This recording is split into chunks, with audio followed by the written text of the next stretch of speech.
Então, a gente vai iniciar, né, pelo capítulo 2, o pastor e a vocação.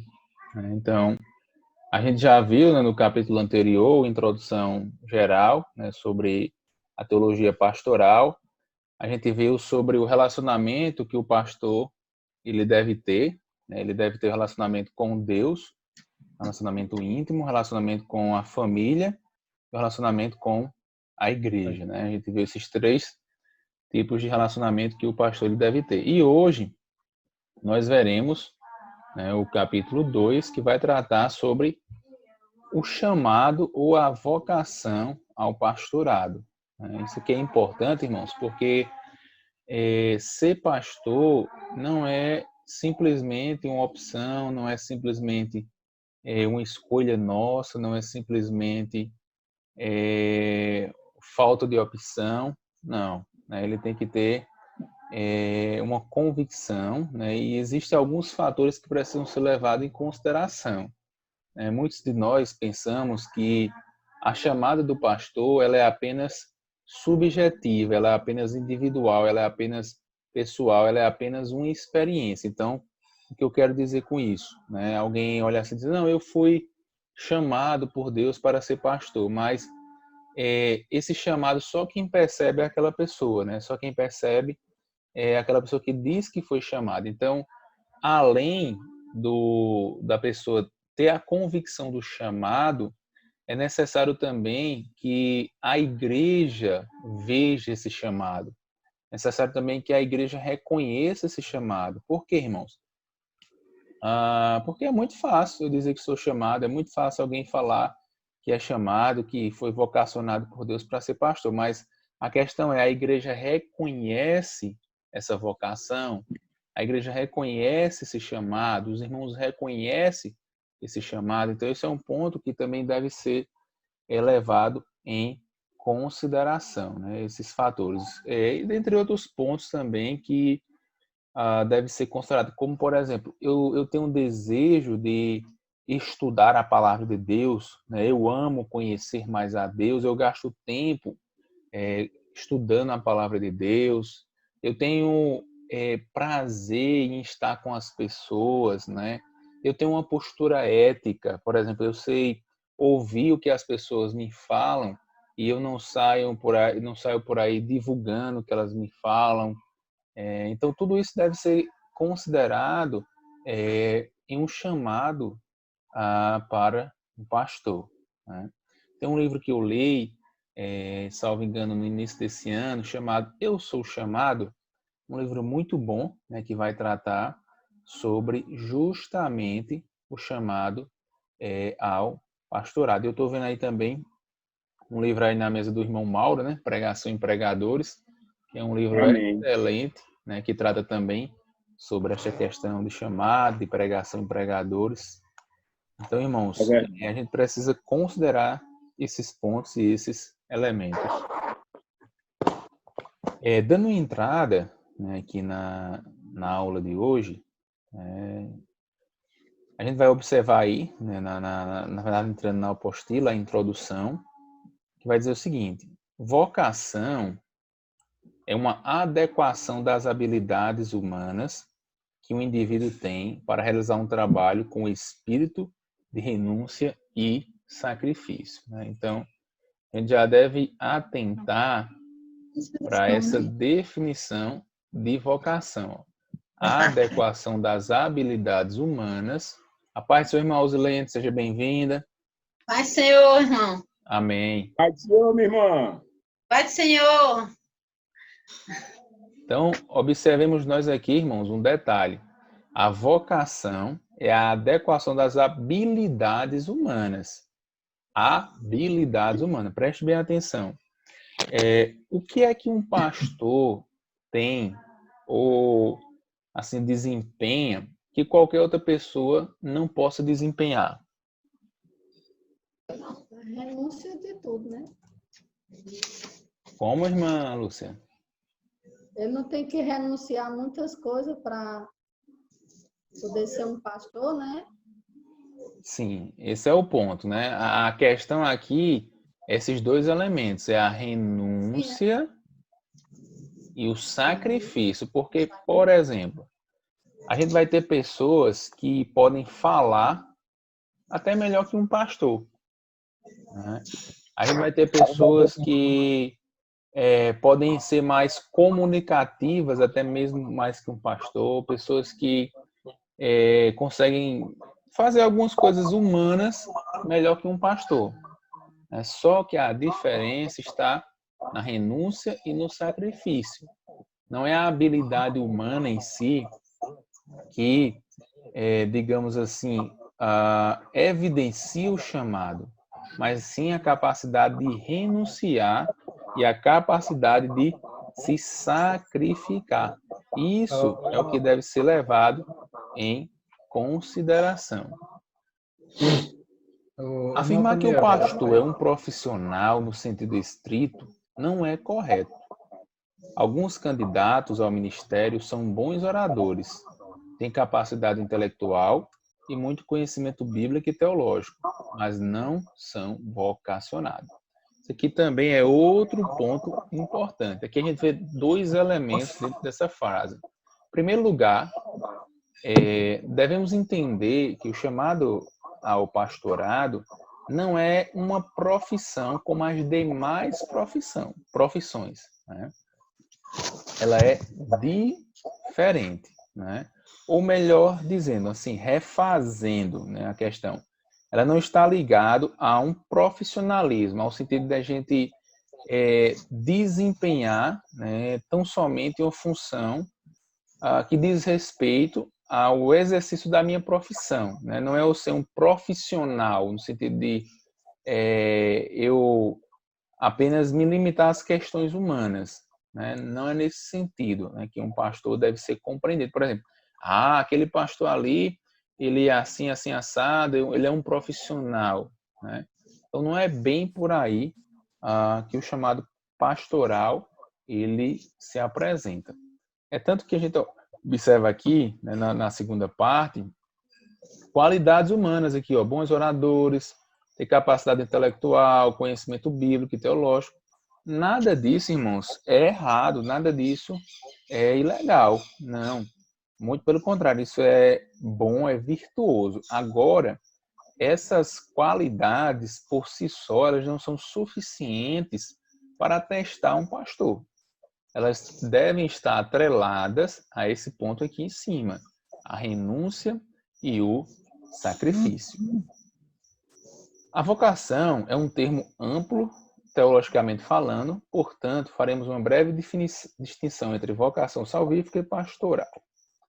Isso aqui é uma distinção básica, né? A vocação para a salvação diz respeito à nossa salvação na pessoa bendita de Cristo Jesus. Já a vocação pastoral, que é aí, inclusive o livro que o irmão Paulo tem aí nas mãos, né, de Martyn Lloyd-Jones, é uma chamada que nos acontece. É Deus lidando conosco. É Deus atuando sobre nós por meio do seu Espírito. É algo que nos tornamos conscientes e não algo que realizamos.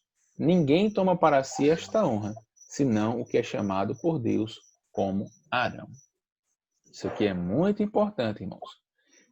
Hoje a gente vê pessoas brigando, né, para serem pastores. Nós vemos pessoas que se auto-intitulam pastores, né, ou cargos semelhantes. Só que o grande ponto é que, humanamente, nós podemos fazer isso, irmãos. Qualquer pessoa, humanamente, pode fazer isso. A questão é que o que conta não é como os homens eles nos enxergam ou eles nos aceitam. O que conta é como Deus nos vê. E o que vai contar, né, no grande dia, como a gente viu nas aulas anteriores de escatologia, no juízo final, é como nós exercíamos o nosso ministério. De fato, nós éramos chamados por Deus ou nós éramos apenas falsos profetas, falsos mestres, que estávamos usando o nome de Deus em vão, o nome de Deus sem sentido, sem significado. Então, isso aqui é muito importante, né? Nós não podemos nos auto-intitular pastores, nem tomarmos essa honra. porque essa honra ela compete àqueles que são chamados e designados por Deus.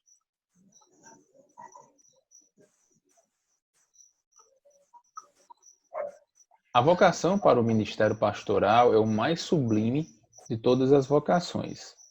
Segundo John Stott, no seu livro Pregador, Sua Vida e Sua Obra, diz que a vocação pastoral não acontece quando as portas estão fechadas ou quando há fracasso em outra esfera de vocação. Ao contrário, vocação pastoral é quando todas as portas estão abertas, mas você somente anseia ingressar no ministério. O que é que os irmãos acham dessa frase aí? O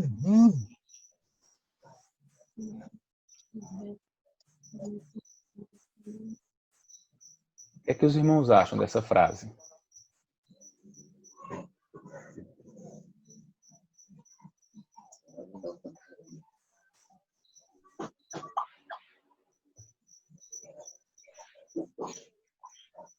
Bom, eu vejo aqui, essa já no final da frase é o que se enquadra, né? Ao contrário da vocação pastoral, deixa eu ver se eu entendi. É quando todas as portas estão abertas, mas você somente anseia ingressar no ministério. Eu acho assim, quando a pessoa tem vocação, né, tem aquela força de vontade, o desejo de pregar, tem a vocação, tem unção, porque às vezes a gente vê hoje, esses dias eu liguei a TV aqui e vi um pregador, mas a gente vê que é um negócio ensaiado, sem unção, é uma comida sem sabor, insossa, né, sem tempero. E eu acho que para a pessoa ter a vocação para pastorear uma igreja, um trabalho, ele tem que ter aquela unção, aquela vontade, aquele desejo de fazer com amor. Não tem qualquer jeito, não é isso? É o que eu penso. Justamente, né? Porque é o seguinte, tem pessoas que, assim, vão para o pastorado, digamos, quando não tem nenhuma porta aberta, quando não tem mais o que fazer, aí não. O que me resta é ser pastor mesmo, eu vou ser pastor, não é? Então não é dessa forma. Observem que quando Jesus chamou Mateus, ele estava o quê? Ele era cobrador de impostos, né? Cobrador de imposto. Quando Jesus chamou Pedro, Tiago, João, eles estavam fazendo o quê? Pescando. Pescando, trabalhando, né? Então essa ideia de que eu vou ser pastor porque não tem nada o que fazer, meu irmão, já está mostrando que você é um deschamado. O chamado de Deus para o ministério pastoral difere do chamado à salvação e do chamado que atinge todos os crentes, como a gente já viu, o serviço. Na verdade, é uma convocação de homens selecionados para servir como líderes da igreja. Os destinatários deste chamado precisam ter a convicção de que Deus assim os escolhe para o ministério. A concretização desse fato repousa sobre 3 princípios, dos quais o primeiro é o chamado divino, seguido da comissão e da capacitação divina para o ministério. Então, esses 3 pontos devem ser levados em consideração. Então, aqui a gente observa 4 homens de Deus, chamados pelo próprio Deus. A gente tem o profeta Jeremias, que ele foi chamado ainda no ventre de sua mãe. Profeta Isaías, que foi chamado em uma situação de crise, no ano que o rei Uzias morreu, ele viu a glória de Deus. Nós vemos aqui Pedro, um apóstolo, que chamou Pedro depois de casado. Essa aqui é uma outra situação, Paulo, que foi chamado quando este perseguia a igreja. Então, temos aí esses 4 homens de Deus e como eles foram chamados. Então, adentrando de forma mais especificamente sobre o chamado do pastor adivino da pessoa de Deus, nós observamos que Deus ele chama pessoas diferentes, em situações diferentes, em idades diferentes. Ele chamou Jeremias no ventre de sua mãe, chamou Isaías no momento de crise, chamou Pedro depois de casado, chamou Paulo quando ele perseguia a igreja. Pontos para distinguir o chamado divino. Primeiro ponto. Eu percebo que o chamado divino é acompanhado da manifestação da glória de Deus. Então eu tenho que entender isso. Será que de fato Deus tem manifestado a sua glória através da minha vida. Veja o que é que diz Ezequiel, capítulo 1, 3. O chamado do profeta Ezequiel é um exemplo desta verdade.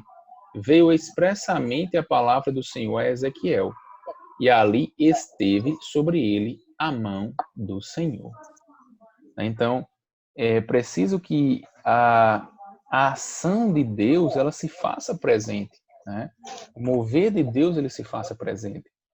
Ezequiel tem uma visão da glória e do poder divino a fim de prepará-lo para a obra a qual ele o chamava.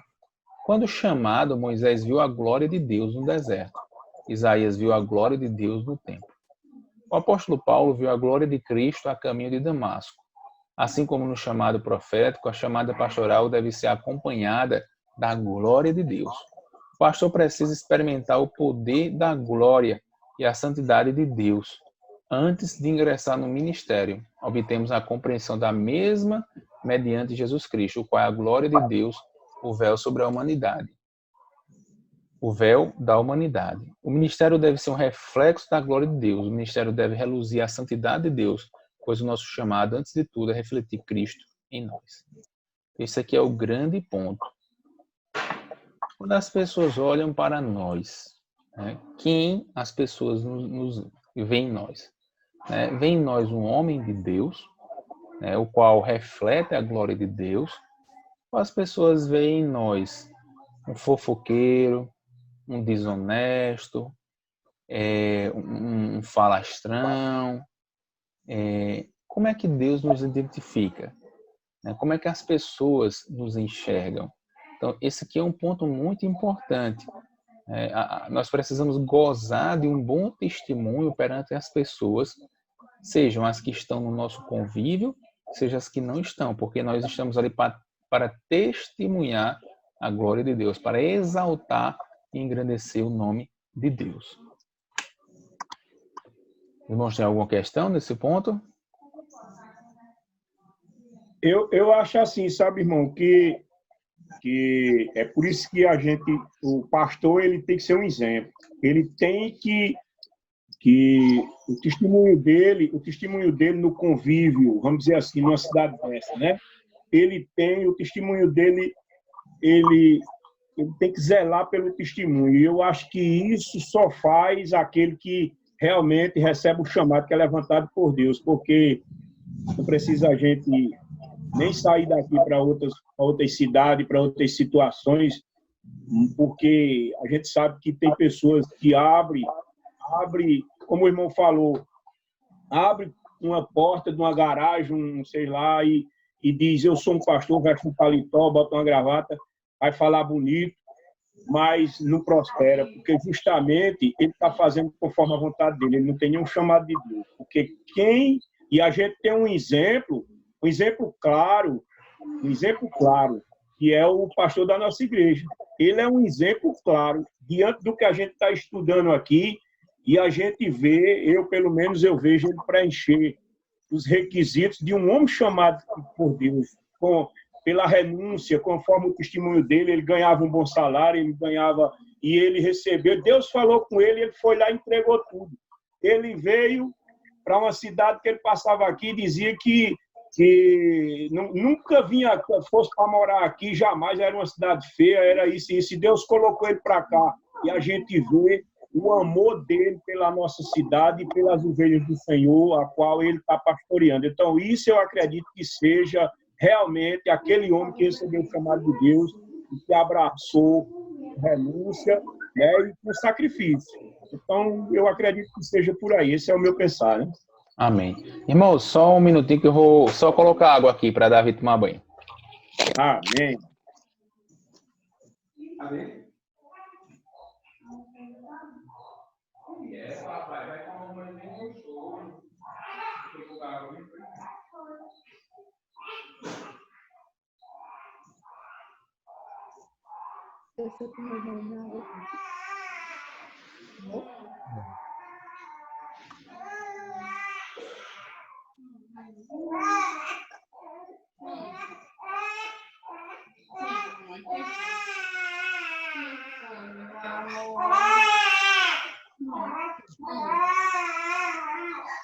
Vi?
E aí, eles não escutaram muito choro? Davi, quem... Então, o segundo ponto, né, no chamado por Deus, é que esse chamado ele deve envolver uma sensibilidade à voz de Deus. O profeta, ao contemplar a glória divina, sussurra: e vendo isto, caí sobre o meu rosto, e ouvi a voz de quem falava. Ezequiel 1:28. O pastor, no exercício do seu ministério, deve sempre estar atento à voz do sumo pastor Jesus Cristo, né? Então, ter sensibilidade ao falar de Deus. E disse-me: filho do homem, põe-te em pé e falarei contigo. E disse-me: filho do homem, eu te envio aos filhos de Israel, as nações rebeldes que se rebelaram contra mim até este mesmo dia. Ezequiel capítulo 2, verso 1 e 3. Enquanto o chamado é um despertamento da vocação, a comissão é uma atribuição de responsabilidades. São diretrizes para o exercício da vocação. Isso aqui é importante. Ó. O chamado é um despertamento da vocação. A comissão é uma atribuição de responsabilidades. Então, isso aqui é importante, né? Então, quando o servo de Deus ele é chamado, ele vai ter um despertamento, né, para o ministério, e a comissão vai dizer respeito à atribuição de responsabilidade, né, quando ele, digamos assim, vai exercer aquele chamado. O profeta é enviado por Deus aos filhos de Israel. Todavia, sua mensagem deveria alcançar também as nações rebeldes. O pastor deve esmerar-se de tal modo na palavra que a mensagem sobrepuje os limites da igreja e alcance os homens além desses limites, pois a humanidade também é um grande casa rebelde. Há pastores que se enclausuram em seus gabinetes, se prendem ao ambiente eclesiástico, às responsabilidades institucionais e esquecem que foram comissionados por Cristo para realizar a obra de um evangelista. Mas tu, se sobre em tudo, sofre as aflições, faz a obra de um evangelista e cumpre o teu ministério. Isso aqui é um ponto importante, irmãos, porque às vezes os pastores eles desvirtuam-se daquilo que é de sua responsabilidade, né? Às vezes eles vão se envolver em questões administrativas, em outras questões, né, nas quais qualquer outra pessoa poderia fazer, né? Não há necessidade de ser um pastor para fazer parte ou, digamos assim, executar essas atividades. O profeta Ezequiel estava entre os cativos na Babilônia, inserido na realidade do povo. O pastor não é alguém fora da realidade humana, ele está inserido nela, no entanto, é despertado pelo sumo pastor para anunciar tanto o juízo quanto a misericórdia divina. O pastor é um profeta de Deus, um apregoeiro da justiça, mensageiro da graça, pois o Senhor deseja fazer sua palavra conhecida, sua vontade proclamada. Olha que coisa maravilhosa, né? Deus não vai chamar uma pessoa que está alheia ao seu povo, né? Alheia ao seu rebanho, né? Alheio à igreja de Deus. Ele chama do meio da sua igreja. Para tanto, Deus tem levantado pastores segundo o seu coração. A ti, pois, ó filho do homem, te constituí por atalaia sobre a casa de Israel. Tu, pois, ouvirás a palavra da minha boca e anunciarás da minha parte. Glória a Deus por isso. Amém. O pastor, como um profeta de Deus, deve ser um atalaia para esta geração cativa do pecado. Seu ministério deve ser norteado pela mensagem urgente do Evangelho. Sua vida deve exalar o bom aroma de Cristo. Aqui, irmãos, tem um ponto muito importante. Deus, ele chama, né, o pastor para ser seu representante. E aqui a gente traz a ideia do profeta, né? O pastor, ele é um profeta de Deus, porque ele leva a palavra de Deus para o povo. Então, esse ponto é importante. Por quê? Porque nos dias atuais, nós observamos que muitos pastores, eles têm sido coniventes com o pecado. Eles têm baixado as suas cabeças diante do pecado. E o verdadeiro pastor, irmãos, ele deixa que o sangue dele na canela, onde quer que seja, mas ele exalta, glorifica, engrandece o nome de Deus. Ele não vai deixar de repreender uma pessoa porque é fulano de tal, porque é cicrano de tal, porque é isso e aquilo, não. O compromisso dele é com o evangelho, o compromisso dele é com a verdade revelada na palavra de Deus. O compromisso dele não é com homens meramente, mas sim com Deus da palavra. Então o pastor ele precisa ser um profeta, ele precisa ter a autoridade de Deus para condenar o pecado.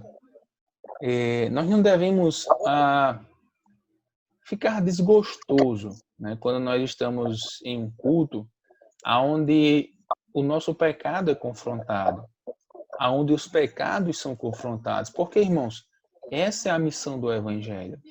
O Evangelho, ele confronta o pecador. E é através desse confronto que o pecador vai ser levado ao arrependimento. É através desse confronto que o pecador vai ser reconciliado com Deus. Então, nós precisamos prezar por esta voz profética.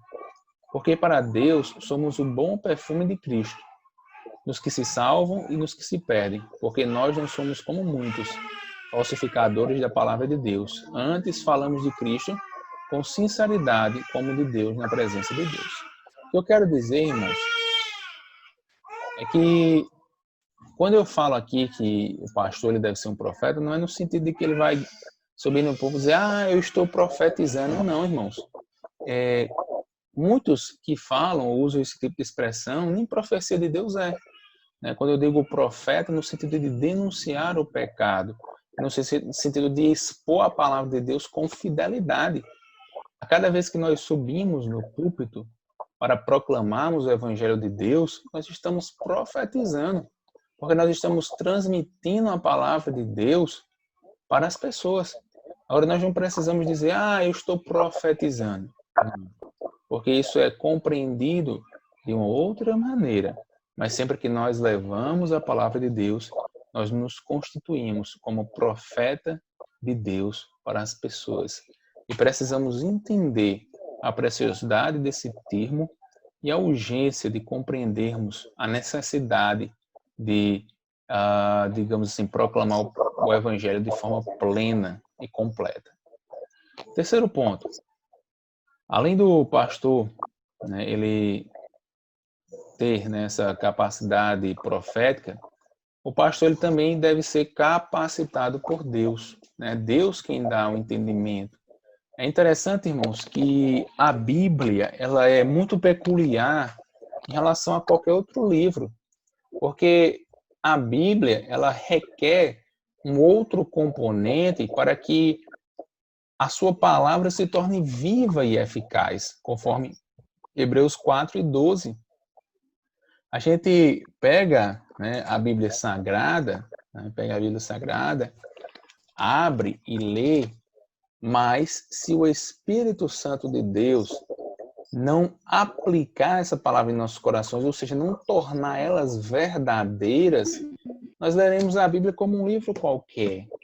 Nós estaremos dentro da Bíblia como se nós estivéssemos diante do Pequeno Príncipe, diante de Dom Casmurro, diante de qualquer outro livro, né? Então, o Espírito Santo de Deus ele é fundamental para que o conhecimento, né, para que a compreensão da palavra de Deus ela se torne eficaz. Então entrou em mim o Espírito quando ele falava comigo e me pôs em pé e ouvi o que me falava. Ezequiel 2:2. É Deus quem capacita seus ministros. A força para cumprir as expectativas divinas vem do Senhor. A ousadia para ser um bom despenseiro de Cristo procede do Santo Espírito. O profeta Ezequiel diz, entrou em mim o Espírito quando ele falava comigo. Em verdade, há uma ação trinitariana, o Filho fala, o Espírito opera e tudo para a glória do Pai. É por meio da ação poderosa do Espírito Santo que o profeta é revestido para a obra do Senhor. Então, o Espírito Santo ele precisa atuar de forma plena. E mais uma vez aqui eu volto a dizer, irmãos, a gente não precisa estar dizendo, o Espírito Santo está falando. Não é isso, irmãos. Não é isso. São as nossas ações, a nossa forma de agir, a nossa forma de se portar. Isso denuncia a ação do Espírito Santo em nossas vidas. A capacitação divina, ela atua em 3 esferas. Em primeiro lugar, o profeta é capacitado a ouvir a voz de Deus. É o Espírito Santo que o levanta e o inclina a ouvir a voz do Senhor. Pois acima de suas responsabilidades atribuídas, o ministro de Cristo precisa ouvir a voz de Deus. Mas tu, filho do homem, ouve o que eu te falo. O obreiro deve reconhecer a voz do sumo pastor e obedecê-la. Não sejas rebelde como a casa rebelde. Abre a tua boca e come o que te dou. E é interessante, irmãos, que o maior meio pelo qual Deus fala é a sua palavra, né? Então é ela que nós precisamos ouvir, né? Então o cristianismo ele requer de nós obediência. É interessante que quando a gente vai lá para Coríntios,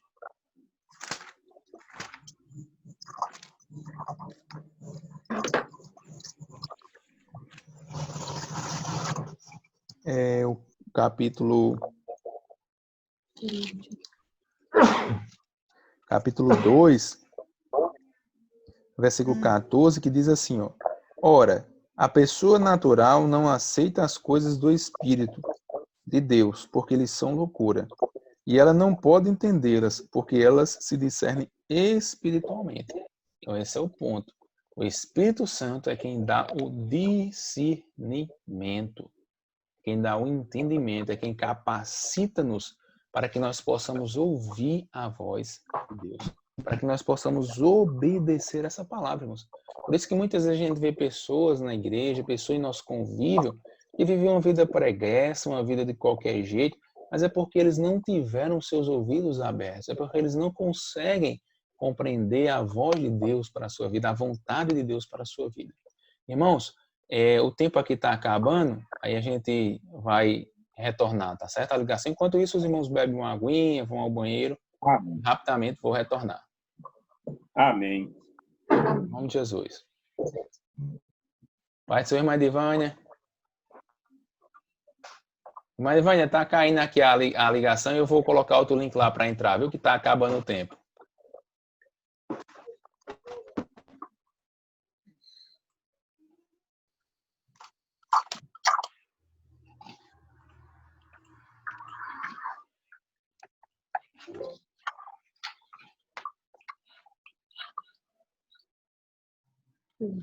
Então, a gente parou aqui, né? O pastor é capacitado por Deus. Nós vimos, em primeiro lugar, que o pastor deve ouvir a voz de Deus. Em segundo lugar, o profeta é capacitado para falar em nome de Deus. Então, em primeiro lugar, ouvir a voz de Deus e agora é capacitado para falar em nome de Deus. Porque, irmãos, veja bem, se nós somos convocados, né, para determinados trabalhos, se nós queremos ocupar determinados empregos, nós precisamos de uma preparação. Né? Por exemplo, se alguém quer ser vigilante, o que é que ele precisa fazer? Tem que fazer o curso, né? Fazer um curso de preparação, né, para ser vigilante. Né? Então, da mesma maneira, aqueles que servem a Deus, eles precisam ser capacitados para falar em nome de Deus. Né? Para que não fale de qualquer forma nem de qualquer maneira. O profeta Ezequiel não é enviado para falar no seu nome, assim como o pastor não é enviado para falar de si próprio ou de sua igreja e ministério. Muitos são os pastores que já esqueceram o porquê e para que foram chamados e enviados.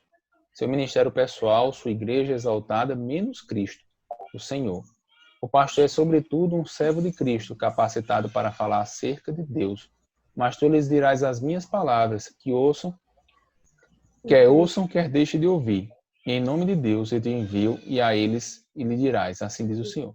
Ou seja, irmãos, o ponto-chave aqui é que o pastor ele tem como finalidade e objetivo apresentar a pessoa bendita de Cristo. Então, quando um pastor ele começa a supervalorizar a sua história, a supervalorizar a sua igreja, ele está se desvirtuando do evangelho.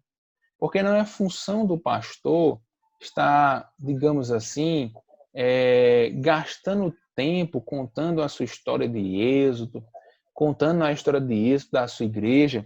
A função dele é gastar tempo contando a história do sacrifício de Cristo na cruz do Calvário e como esse sacrifício ele está disponível para que mais e mais pessoas venham até a pessoa bendita de Cristo Jesus. Então, esse é o foco principal. É Jesus, Jesus, Jesus acima de toda e qualquer coisa e situação. Em terceiro lugar, a gente vai observar que o profeta ele é capacitado para perseverar em Deus. O Senhor da obra sabe das adversidades da mesma, sabe da batalha que o profeta enfrentaria. Então diz, não os temas, nem temas as suas palavras, ainda que estejam contigo sarças e espinhos, e tu habites entre escorpiões, não temas as suas palavras, nem te assustes. Isso aqui é muito importante, irmãos. O pastor ele tem que receber de Deus, né, ou ser capacitado para perseverar, para continuar, para prosseguir. Né? Quando a gente observa, por exemplo, Paulo, um grande exemplo, imagina, irmão, se Paulo ele não fosse perseverante. A primeira chibatada que Paulo recebeu, ele tinha desistido. A primeira pedrada que Paulo recebeu, ele teria desistido. O primeiro naufrágio que Paulo passou, ele teria desistido. A primeira circunstância de fome que ele passou, ele teria desistido. Então, a perseverança deve ser uma característica que marca o ministério pastoral. Ele não vai abrir mão do seu chamado por qualquer coisa. Ele não vai abdicar do seu chamado por nenhuma outra circunstância. No ministério não há somente rosas, existem os espinhos. O apóstolo Paulo sabia muito bem disso, quando escreve a Timóteo. Sofre, pois, comigo as aflições como bom soldado de Cristo. na vida ministerial existem grandes desafios, oposições e perseguição. Isso é muito importante, irmãos. Quando a gente vai observar Neemias, ele foi designado para reconstruir ali os muros de Jerusalém. E, irmãos, o que Neemias sofreu, né, por mão de Tobias, Sambalate e outros, foi terrível. Mas nós vemos no final daquele livro que Neemias ergueu as muralhas de Jerusalém. Então, Amém. quando a gente tem convicção do nosso chamado, irmãos, não são as perseguições, oposições e desafios que vão nos, digamos assim, nos desanimar, porque enquanto essas situações vêm nos desanimar, o Espírito Santo de Deus nos fortalece. É curioso, irmãos, uma das cenas, não sei se os irmãos já assistiram o Peregrino ou se já leram o livro do Peregrino, mas uma das cenas que me chama a atenção, não sei se o livro está aqui fácil, eu não estou localizando, mas uma das cenas que me chama a atenção na história do Peregrino é quando eles estão olhando, né, observando um salão de uma casa, e lá vai mostrando várias metáforas, várias figuras de algumas questões que estão acontecendo ali naquele ambiente. E tem uma determinada situação que, se eu não me engano, é o Peregrino, outra pessoa que está lá com ele, olha, né, para aquela situação e vê uma pessoa jogando um balde de água na fogueira. E ele jogava o balde de água na fogueira, mas a fogueira não se apagava. Ele jogava o balde de água na fogueira, mas a fogueira não se apagava. Aí o dono da casa lá disse: por que isso acontece? Porque a água era para apagar o fogo. Aí ele não sabe responder. Ele diz: venha ver aqui o segredo. Enquanto ele jogava água para apagar o fogo, atrás da parede, outra pessoa jogava azeite para manter o fogo aquecido. Então, é dessa forma que aqueles que são chamados por Deus, eles perseveram. Enquanto os baldes de águas frias vêm para apagar a chama do ministério, o Santo Espírito de Deus mantém essa chama superaquecida. Então, esse ponto, irmãos, é fundamental. Não são as perseguições e as dificuldades que vão nos afastar de Deus. Ainda falando ao jovem pastor Timóteo, se quiser mostrar, cadê? Vem aqui.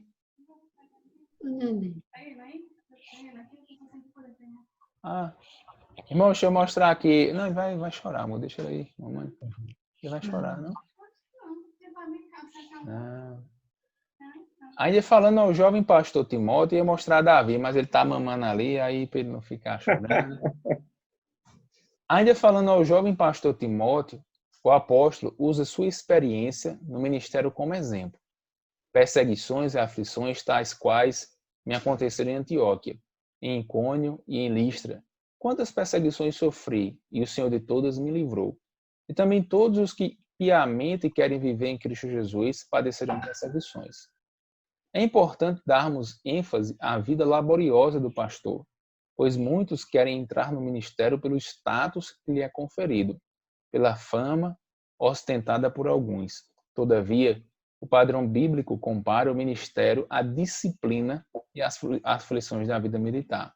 O pastor é um soldado de Jesus Cristo, arregimentado e capacitado pelo Senhor dos Exércitos para a obra que Ele mesmo os designou. Então, amém, irmãos. Isso aqui é realidade, irmãos. Isso é realidade. Nós não podemos nos iludir. Há pessoas que buscam exercer o ministério pastoral por conta disso aqui, ó. Status, fama, ostentação. E aqui não está presente, mas há pessoas que buscam o exercer o pastorado por conta disso aqui, ó. Dinheiro, né? Muitos vivem dessa forma. Mas nós temos que entender que a Bíblia é clara, irmãos. Existem os falsos profetas, os falsos pastores, aqueles que são, digamos, ovelhas né, travestidas de lobos. Os irmãos têm alguma questão, alguma pergunta nesse primeiro ponto, nesse primeiro capítulo?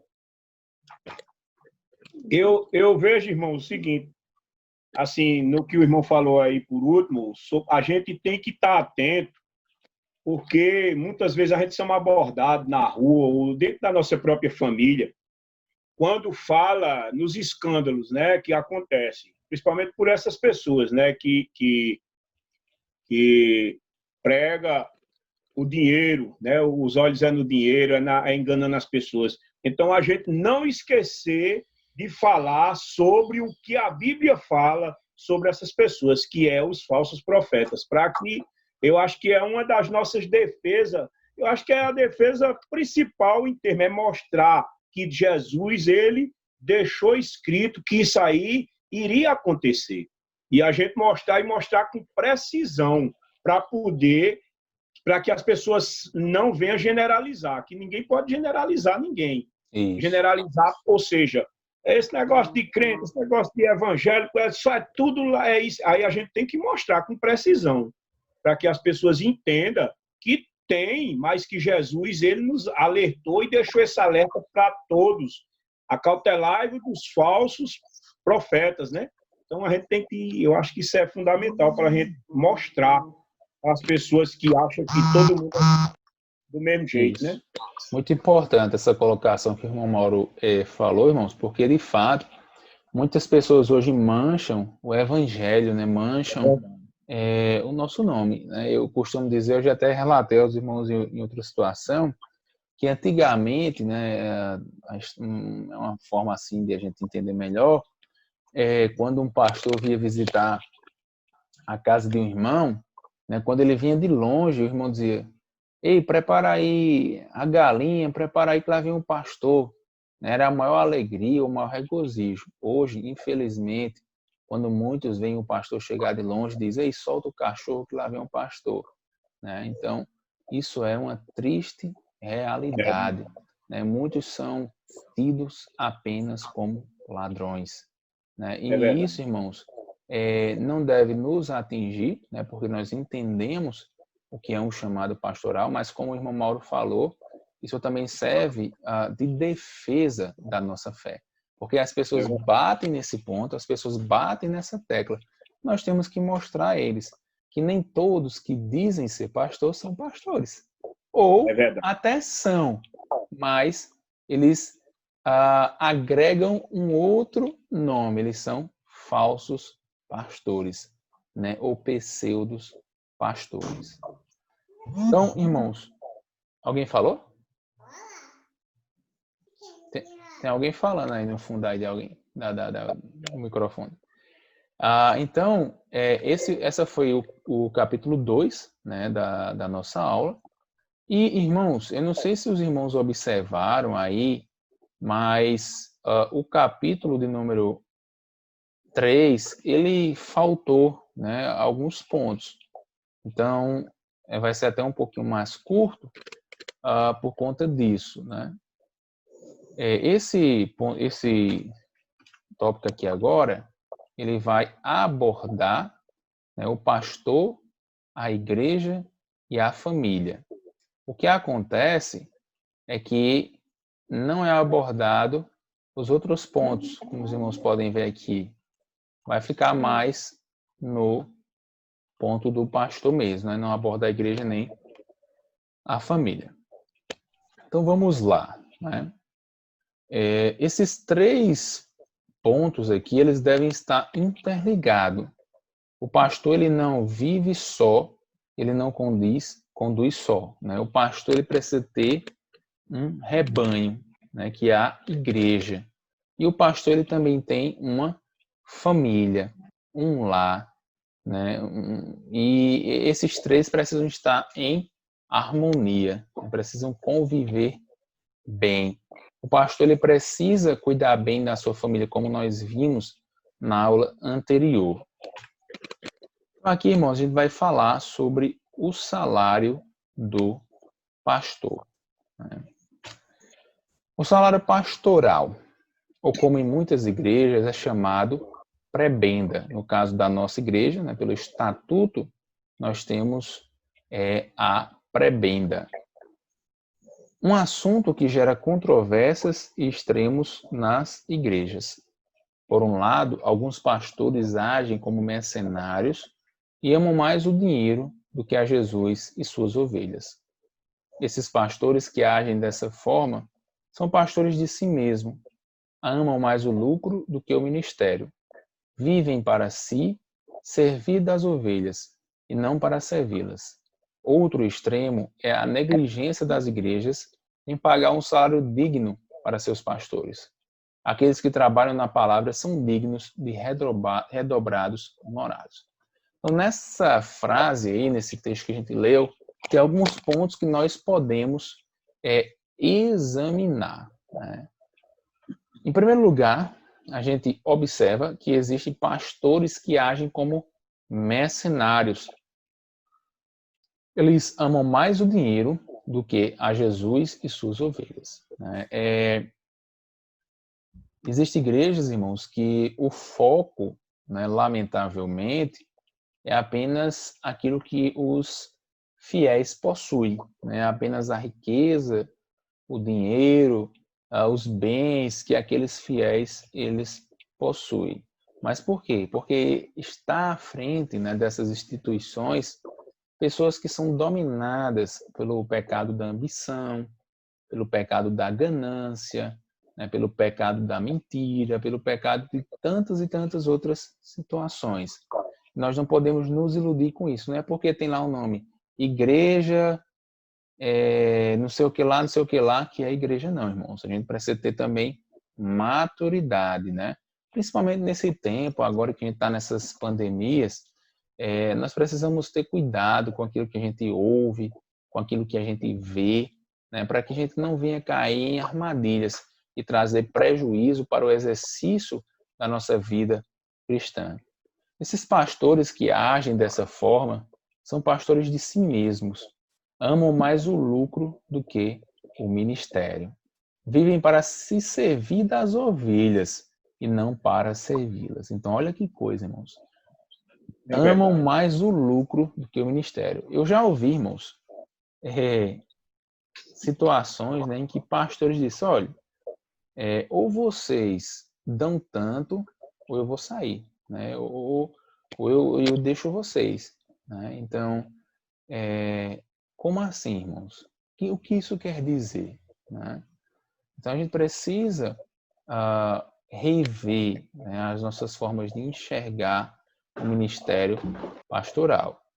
É interessante que hoje muitas pessoas querem ser pastores justamente por isso, porque ganha bem. Mas quando a gente volta para antigamente, a gente observa que os pastores, irmãos, eles padeciam necessidade. Muitas vezes eles não tinham nem o que comer. Hoje, graças a Deus, eles têm em abundância. Mas isso tem trazido, digamos assim, pessoas que querem se aproveitar, né, das ovelhas. Um outro extremo também nas igrejas é a negligência de pagar um salário digno para os seus pastores. Esse aqui é um ponto muito importante, assim como os demais.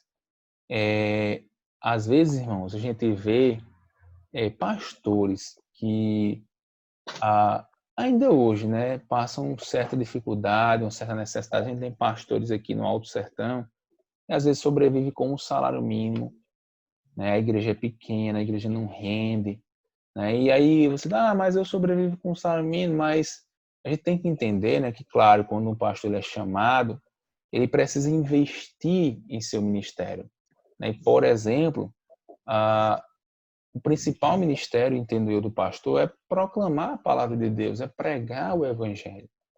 E às vezes, irmãos, o pastor ele precisa de ferramentas para, digamos, contribuir com os seus sermões, e às vezes ele não tem condição de adquirir um livro, adquirir um dicionário, adquirir um computador para melhorar nos seus sermões, arquivar os seus sermões, né? Então, às vezes por questões financeiras, né, o pastor ele deixa de oferecer digamos, algo melhor para a igreja, por conta que a igreja remunera mal esses líderes, né? Enquanto, em contrapartida, a gente tem pastores que estão aí, digamos assim, extravasando no dinheiro. Mas esse ponto aqui não deve ser esquecido, né? De honrarmos os nossos pastores com um salário digno.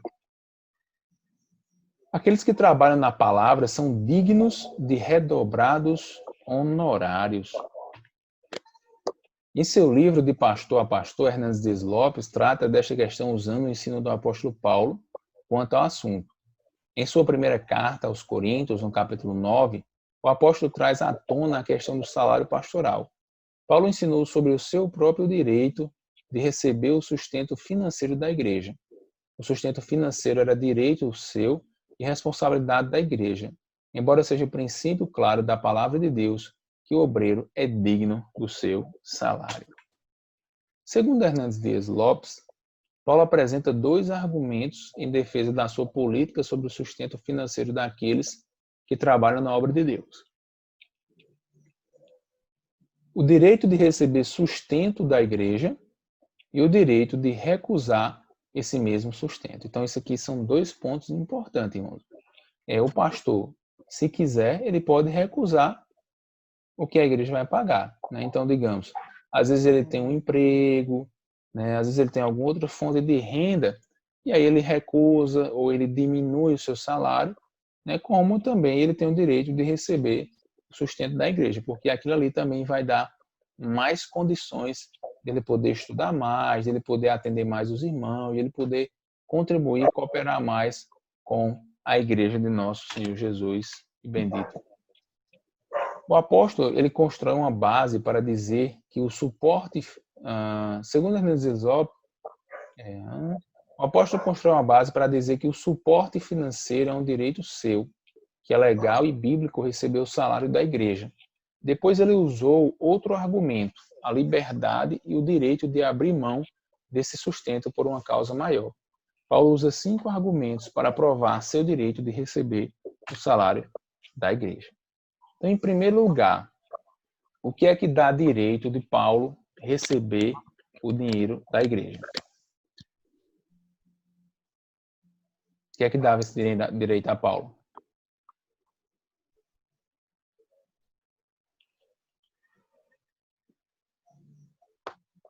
Irmãos, o que é que dava direito a Paulo de receber o salário da igreja?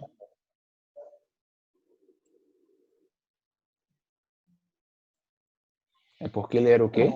Eu acho que é o pastor que ele já, como se diz, se ele não tem outra fonte de renda, ele tem que receber, qualquer um, isso é claro, né? Porque, agora, eu conheci um pastor, que inclusive eu congreguei na igreja, né, que ele era pastor, ele não recebia o salário, ele era empresário, tinha uma gráfica, tem uma gráfica lá no bairro do Ipiranga, em São Paulo. Ele falava, disse, eu não dependo do salário da igreja, ele tem muitos funcionários, quer dizer, mas é aqueles que eu vejo aqui, você tocou num assunto anterior, que diz que algumas igrejas, né, que envia pastores para abrir, isso acontece muito, né, e mandam, às vezes pagam um salário mínimo, eu não sei por que isso, às vezes o pastor de uma necessidade, não é? Isso é muito. Eu me preocupei muito quando aconteceu um caso aqui, eu fiquei muito triste, porque uma lá de manda um pastor não as igrejas lá na sede diz que estão mandando missionários.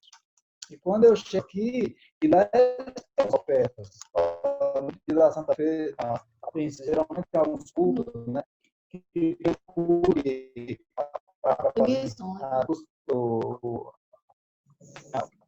o culto de missões, e eles fazem as academias e dizem que vai para mandar para as missões. A gente fica triste com a situação.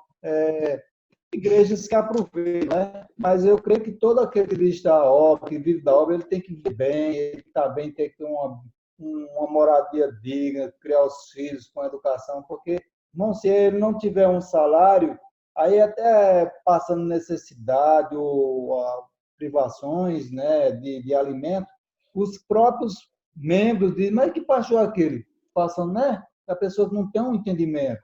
Né? Assim, eu creio que todo pastor ele tem que viver bem, ele tem que ter uma vida digna, tem que ter seu carro, tem que ter sua casa, tem que ter uma vida maravilhosa.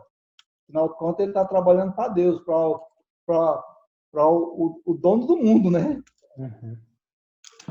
Então, Ele perguntou por Eu, que Paulo era É. merecedor. Paulo, boa noite. Paulo, né? Até pai do vou Senhor. falar. Boa noite, pastor, meu. Pai do É, Senhor, irmão. eu sou de acordo que a igreja pague o salário do pastor, porque ele se dedica, ele tem mais tempo para se dedicar à palavra, ele tem mais tempo para se dedicar aos irmãos. Quando o pastor não tem um salário, ele tem que trabalhar. E como é que ele tem tempo para visitar as ovelhas? Como é que ele tem tempo para estudar a palavra? Ele tendo o salário da igreja, ele tem mais tempo para a obra de Deus. Com certeza, né? Ele vai se dedicar, né? Como qualquer profissão, né? Quanto mais bem remunerado a gente mais qualidade a gente tem como dar nos nossos serviços, né? Isso aí, sem sombra de dúvida, é muito importante. Mas em relação a Paulo, né, ele vai dizer que o que dava direito dele receber o sustento da igreja era porque ele era apóstolo. Apóstolo. Ele era apóstolo, né? Então, o fato de Paulo ser apóstolo dava direito dele receber o sustento da igreja. 1 Coríntios, capítulo 9, versículo 1 a 6. Trazendo para os dias atuais, o fato de alguém ser pastor dá direito dele receber o sustento das igrejas. Segunda coisa que credenciava Paulo a receber a ajuda das igrejas, a experiência humana, versículo 7 do capítulo 9 de 1 Coríntios. O segundo argumento que Paulo usa é o seguinte: quem jamais vai à guerra à sua própria custa? Quem planta uma vinha e não come do seu fruto? Ou quem apacenta um rebanho e não se alimenta do leite do rebanho? Existe isso? Por exemplo, o irmão Mauro é agricultor. O irmão Mauro planta as coisas para comer, irmão Mauro, ou não? Planto. O senhor planta para usufruir daquilo que está plantando, não é isso? Com certeza, meu irmão, com certeza. Da mesma forma é o pastor, né? Então, esse é um ponto que Paulo ele apresenta. Quem é que vai à guerra sem ter condições de lutar na guerra, né? Ninguém faz isso. Terceiro ponto, a lei do Antigo Testamento, né? Paulo ele vai se valer da lei do Antigo Testamento, ele vai dizer o seguinte: porventura, falo isto como homem ou não, o diz também a lei. Porque na lei de Moisés está escrito: não atarás a boca o boi quando pisa o trigo. Acaso é com bois que Deus se preocupa? Ou é seguramente por nós que ele o diz? Certo que é para nós que está escrito: pois o que lavra cumpre fazê-lo com esperança. O que pisa o trigo, faça na esperança de receber a parte que lhe é devida. Se nós vos semeamos as coisas espirituais, será muito recolher de vós as coisas materiais? Né? Então, está aí o que o Antigo Testamento fala acerca do auxílio, da ajuda aos pastores. Em quarto lugar, a prática do Antigo Testamento. O argumento agora está fundamentado na prática do Antigo Testamento. Não sabeis vós que os que prestam serviços sagrados do próprio templo se alimentam? E quem serve ao altar, do altar, tira o seu sustento? Então, isso aí está no Antigo Testamento, e Paulo ele vai usar isso em 1 Coríntios capítulo 9. E, por último, o ensino de Jesus, capítulo 9, versículo 14. Jesus vai dizer o seguinte: assim ordenou também o Senhor aos que pregam o Evangelho, que vivam do Evangelho. Paulo diz que esse princípio é fundamental e que a igreja não pode negligenciar. Esta não é uma ordem qualquer, mas um mandamento direto do Senhor Jesus. Como muito bem, né, falou o irmão Charlinho, se um pastor ele é remunerado, e ele pode ser bem remunerado, então ele vai ter mais tempo, né, para estudar a palavra, para orar, para estar com os irmãos, atender os irmãos, aconselhar os irmãos, cuidar dos irmãos, cuidar da sua família, né? Então, esse ponto ele deve ser levado em consideração. Então, Paulo, ele tinha o direito de receber o suporte financeiro da igreja, mas por motivos particulares e elevados, recusou esse direito. Quais motivos levaram Paulo a recusar a ajuda das igrejas? Então, em primeiro lugar, por amor ao evangelho. Ele constrói seu argumento dizendo: eu, porém, não me tenho servido de nenhuma destas coisas e não escrevo isto para que assim se faça comigo, porque melhor me fora morrer antes que alguém me anule esta glória. Se anuncio o evangelho, não tenho do que me gloriar, pois sobre mim pesa essa obrigação, porque ai de mim se não pregar o evangelho. Se o faço de livre vontade, tenho um galardão, mas se constrangido, então a responsabilidade de despenseiro que me está confiada. Nesse caso, qual é o meu galardão? É que evangelizando proponha de graça o evangelho, para não me valer do direito que ele me dá. Então, essa foi a opção que Paulo escolheu. Diante daquelas circunstâncias, ele preferiu pregar o evangelho de graça do que ele, recebendo o auxílio das igrejas, ser mal interpretado pelas pessoas e assim afastar as pessoas da conversão. Então, Paulo não deseja que isso se torne um obstáculo para o evangelho. Segunda questão, por amor aos pecadores, Paulo dá seu testemunho. Porque eu, livre de todos, fiz-me escravo de todos, a fim de ganhar o maior número possível. Tudo faço por causa do evangelho, com o fim de me tornar cooperador com ele. Paulo se faz escravo voluntário de todos. Com que propósito? A fim de ganhar o maior número possível de almas. Livre de todos os homens e ainda servo de todos os homens. Por Paulo ser livre, ele estava capacitado a servir aos outros e a renunciar a seus próprios direitos por amor a eles.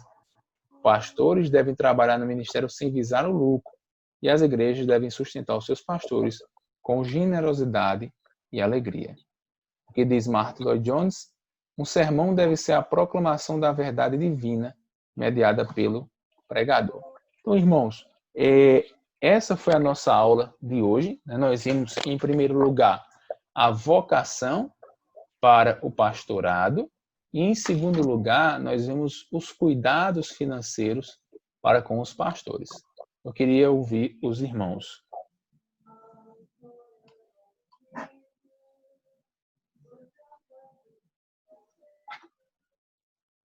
Os irmãos podem ficar à vontade para falar.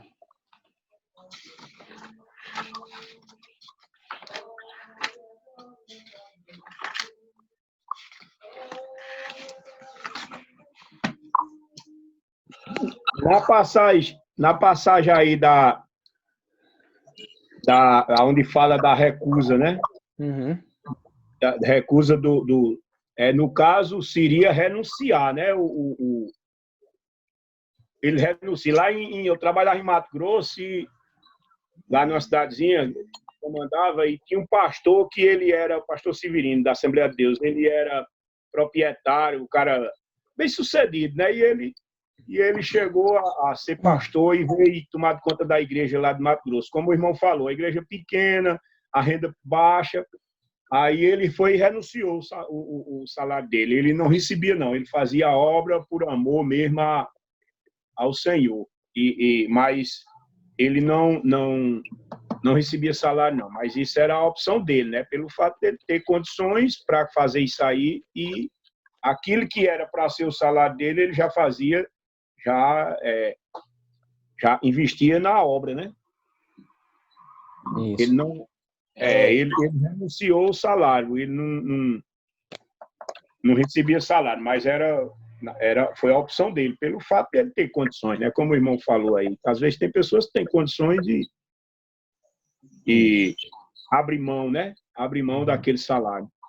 Não sei se os irmãos sabem, mas o ministro da Justiça, né, André Mendonça, ele é pastor, né, lá em Brasília, pastor presbiteriano, e ele abriu mão, né, dos seus recursos enquanto pastor, né, porque ele ganha muito bem, né, advogado-geral da União, e se tornou pastor, mas abriu mão dos seus recursos. Então, essa é uma possibilidade, né? Mas o mais comum é que as igrejas elas possam arcar com as despesas, né, com o salário do seu pastor, para que ele possa também retribuir com qualidade para os servos de Deus, para as ovelhas de Deus. Com certeza. É como o irmão Charlin falou, né? Ele falou com muita precisão quando ele disse que para que o correto é isso, né? É que seja pago, e pago da melhor forma, né? Tá pago com dignidade, né? Um salário digno justamente para isso. Porque mesmo aquele pastor que ele recebe o chamado de Deus, e ele, com certeza, ele vai fazer a obra, vai pastorear as ovelhas, vai fazer, vai. Agora, tem aqueles que a gente sabe que, se quiser ter um desvio de conduta, ele ganhando um salário digno, ele não vai justificar, não vai ter justificativa para ele estar reclamando. Se ele quiser fugir, é porque ele está, na verdade, ele está abrindo a brecha para o inimigo, né? Porque se ele ganha um salário digno, ele não tem como justificativa, né? Para ter esse desvio de conduta. Não tem o que alegar, né? Tem mais é que se voltar Amém. E tomar de conta das ovelhas do Senhor. Isso mesmo. Se irmãos, tem mais algum comentário, pode ficar à vontade.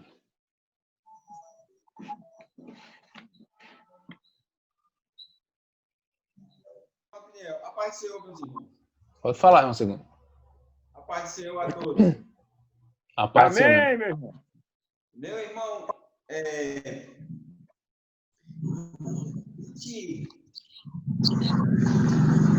como cristão, eu já peguei alguns pastores e com diversas situações, né?